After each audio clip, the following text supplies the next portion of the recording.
thank you for your patience in making this video. We're going to finish up 5.6 here, and we're going to look at how to write an equation of an inverse function, how to verify inverse functions, and then how to rewrite equations for application problems.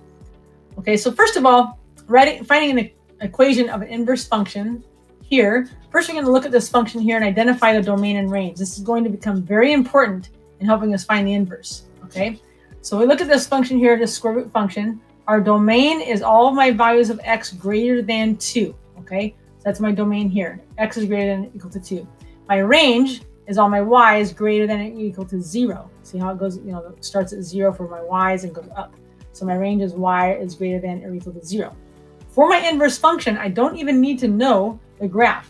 I just need to know that my inverse function, my domain, is going to become my range, and then I just change my variable because it's range is all my y variables. So y is going to become greater than or equal to 0 or to 2.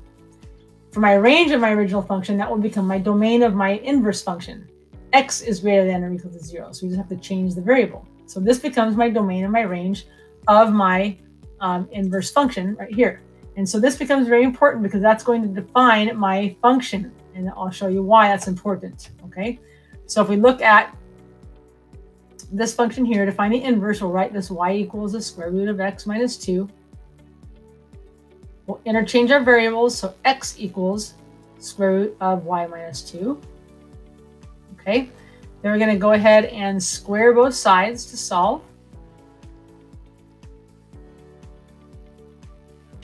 Okay, and then we'll have x squared equals y minus 2. And then we'll just go ahead and add that 2 to each side. And that will give us a resulting y equals x squared plus 2. Now, if you look at this originally, you think, oh, that's just a parabola. We have to remember we have this domain and range restriction up here. So it's going to say this graph only for x is greater than or equal to 0 and y is greater than or equal to 2. Okay, so this is very important right here. Okay, and so when we go to graph this, we're going to go to the next page and take a peek here.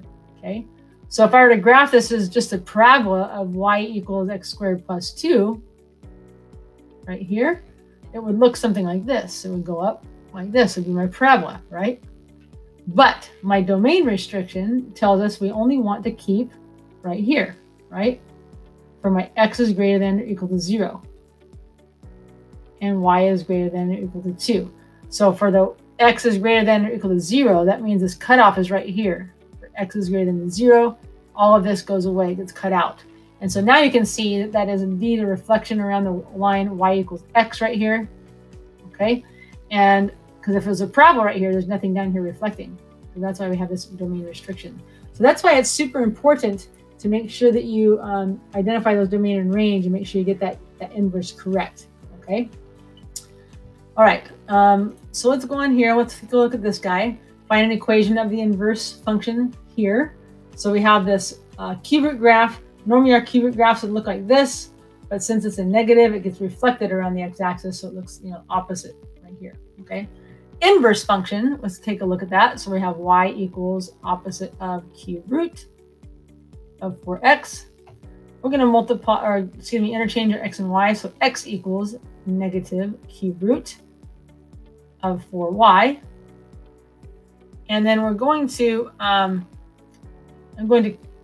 let's go ahead and actually just go ahead and divide by negative 1 ahead of time here. So negative x equals cube root of 4y. So now from here, I can go ahead and cube both sides. Cube both sides. And I'll have my x negative x cubed equals, because the negative because it's a cube, so it's going to stay negative, equals 4y, and I can divide by 4. So y equals negative 1/4 x cubed. So it's a cube function, right? Cube function on this graph here. So it could look something like this, except that it's, I'll go to the next page here so you can see what the graph looks like. So we have our cube root function right here, reflected in the x-axis. Our cube function usually looks like this, except it's reflected in the x-axis, so it's going to flip over the x-axis and look like this. Okay, and you can kind of see how this part of this blue graph right here reflects and becomes this one over the line y equals x, and this orange graph down here reflects and over this blue graph here. Okay. Okay, so now it says sketch the graph of f, and then we're going to verify that the inverse will be a function. So first of all, let's sketch the graph of f. I'm going to first of all employ a tool mine, and I'm also going to show you that you can rewrite these if you want to as y equals negative cube root of x plus 1 minus 2. And that kind of helps you identify what your shifts are. You have a reflection over the x-axis and so forth. So I'm going to go ahead and pull up this little tool here. Okay. So we have, first of all, a reflection over the x-axis. So I'm going to take like this point and reflect it over the x-axis. Okay. And so you can kind of see my 8 over here becomes, it's not quite, maybe it's a little bit too, there we go. So negative 8 becomes positive 2, and positive 8, negative 2, like that. Okay. Then I'm going to shift negative 1, right, and positive 2. So I'm going to take this guy and go negative 1 and positive 2. And that should be my graph of that guy right there. Okay. Now you can tell if its inverse is going to be a function by, usually if we tell a function is going to be a function is a vertical line test. And I'm sure you guys have heard that a lot. Pass a vertical line through here and see if it intersects the graph twice. Well, to see if the inverse is going to be a function, you take the horizontal line and pass it through this function. And that will tell me whether the inverse is going to be a function or not. Okay. So in this case, it is going to be a function because no horizontal line passes through this. No, this graph doesn't pass through a horizontal line twice. Okay. So let's go ahead and find the inverse function. So we have, I'm going to scoot this up a little bit so I have some more space to work with right up here. So I have, I'm going to go y equals 2 minus a cube root of x plus 1. I'm going to subtract 2 from each side here. So I have y minus 2 equals a negative cube root of x plus 1. And here's what I'm going to go ahead and just multiply both sides by negative 1 or divide by negative 1. It really doesn't matter what your preference is. This will become negative. Oh, excuse me. We have to go back and got ahead of myself here, guys. First thing we have to do is interchange our variables, right? Let's go back here a little bit and make sure we interchange our variables. Got a little ahead of myself. So y equals, okay, so let's change x equals 2 minus the cube root of y plus 1. Okay, now we can start to solve for y. So I'm going to subtract 2 from both sides. Now we're on our path. X minus 2 equals negative cube root of y plus 1. Okay. Now I'm going to go ahead and multiply by negative 1 on both sides to get rid of that negative. Okay, I'll have a negative x plus 2 on this side, and that will become a positive cube root of y plus 1. Okay. And now I'm going to go ahead and cube both sides here. Cube both of these guys. So that will give me, I'm going to write this as 2 minus x, so it's easier to look at, equals y plus 1. And I'm going to subtract 1 from both sides here, so I'm going to end up with y equals, right here, minus 1. Y equals x minus 2, excuse me, 2 minus x cubed minus 1. Okay. And there's our inverse graph function. We've determined it's going to be a function because it passed the horizontal line test of our original function. Okay. Okay, so what is the inverse of f of x equals 2x plus 5, and how can you verify it? So what we use when we don't want to have a graph or we don't want to graph it, we can actually use composition functions to verify. So the inverse functions f of g of x equals x and g of f of x equals x tells us that they're inverses. Kind of pay attention down here because a function's inverse reverses the action of the original function. The composition of the two in either order simplifies it to the identity function. So it kind of just takes it right back to x. Okay.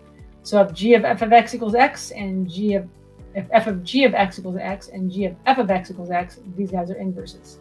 Okay. So we're going to take a look at these guys here and we're going to verify this. So I have my f of x here. Okay. I have my g of x over here. So we're going to start over here. We're going to say, well, this is going to be equal to f of g of x. We're going to be plugging g of x in here. So 2 times 1/2 x minus 5 halves. And then it's going to be plus 5. So that's going to be equal to 2 times 1/2 is 1x minus, and then 2 times negative 5 halves is going to be minus 5, and then plus 5. Well, the negative 5 and 5 just equal x, right? So f of g of x is equal to x, all right? So let's go look over here now. This is going to be equal to 1/2. And then instead of my x, I'm going to substitute that function, 2x plus 5. And then I've got minus 5 halves. So we simplify this guy. 1/2 times 2 is 1x. 1/2 times 5 is a positive 5 halves. And we have minus 5 halves here. And you see what happens there. It equals x. So I have my g of f of x is equal to x. And so because these are both equal to x, these two guys are inverses of each other. Okay? And so that's how you can verify without actually having a graph. Right? The other way you can verify, as we've already kind of been doing, is if two lines also reflected around the line y equals x. This kind of tells you I exchange x for y and y for x, and so therefore they're inverses of each other. Remember, when we find the inverses, we interchange x and y. Okay, and that's kind of what this line is. So it reflects around that line y equals x. Okay, so are these two functions inverses of each other? Well, let's take a look. Okay, so we have this function square root of x minus 5. We have this function here, x squared plus 5. Okay, let's find out what f of g of x is. Okay, that's going to be equal to something squared. So we're going to put square root of x minus 5. And that's going to be squared. So it's x squared, should actually be this, x squared, and then plus 5. And that's actually going to be equal to, if I FOIL this, it's going to be x. Okay, so square root of x times square root of x is x. Square root of x times negative 5 is going to be negative 5 squared of x. So negative 10 squared of x, that's twice, and then plus 25. And plus 5. That's going to be equal to x minus 10x plus 30. And you can tell right here, because f of g of x does not equal x, right? It's not going to be an inverse. Okay, it has to be equal to x. Okay? So now, find these, f of negative 1 of f of negative 7. Well, since everything just undoes each other, it's going to just be equal to negative 7. Okay? Even if we just have this function here, it's going to undo each other and end up being just x, which is, in this case, negative 7. Same thing here. It's going to end up just being x, which is, in this case, 2. Okay? So those are so simple. It's hard sometimes. All right? Okay, so now we're going to just learn how to rewrite formulas to solve some problems. So a sculpture artist is making an ice sculpture of Earth for a display. He created a mold that can hold 4.5 liters of ice. What will the radius of the sculpture be? Okay, radius of the sculpture be if he fills the mold all of the way. So 1 liter is equivalent to 1,000 meters and so forth. So first of all, I want to find radius. So we're going to, instead of plugging in for volume and then solving for radius, we're going to solve for radius first. Okay. I'm going to rewrite this as volume equals 4 pi over 3 radius cubed. Kind of get, put this radius all by itself and get this one term. And then I'm going to multiply by its reciprocal, 3 over 4 pi. Both sides, 3 over 4 pi. Okay, and that's going to get me 3v over 4 pi equals radius cubed. Okay. Then I can go ahead and take the cube root of both sides.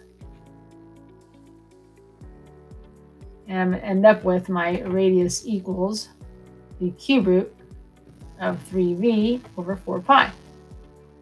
Okay, so here's my formula now for radius.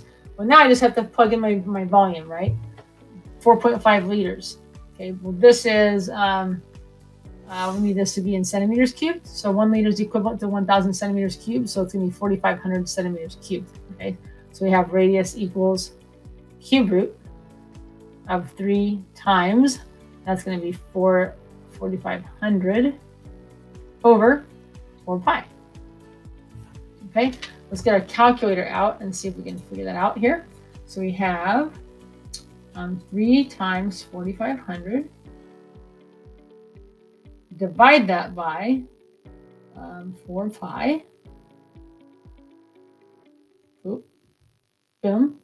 That's 1074.29. Okay, so that equals to the cube root of 1074.29. So now let's go ahead and take the cube root of that guy. 1 divided by 3.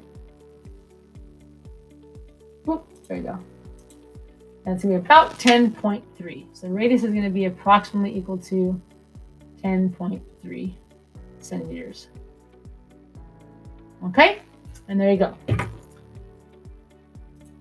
Okay, so the manufacturer of a gift box designs a box with length and width equal twice as long as its height. Find the formula that gives the height of the box, right, in terms of its volume. So we want to solve for h. Well, we know that volume equals length times width times height, right? We also know that length is going to be equal to 2 times the height, and so is width, 2 times my height, right?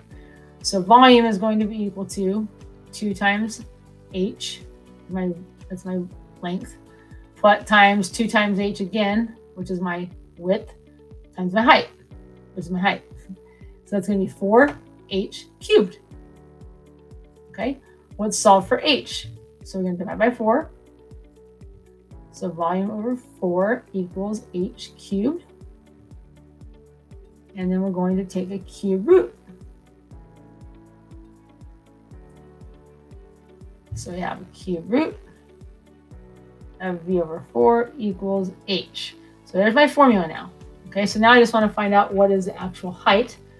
And so the volume is 640. So we're going to go h equals the cube root of 640 divided by 4. Okay, so we're going to find our calculator here. We're going to take it and go 640 divided by 4. And I'm going to take the cube root of that. Oop, I don't want to do that. So let's go, shoot, 640 divided by 4. 160. So h is equal to the cube root of 160.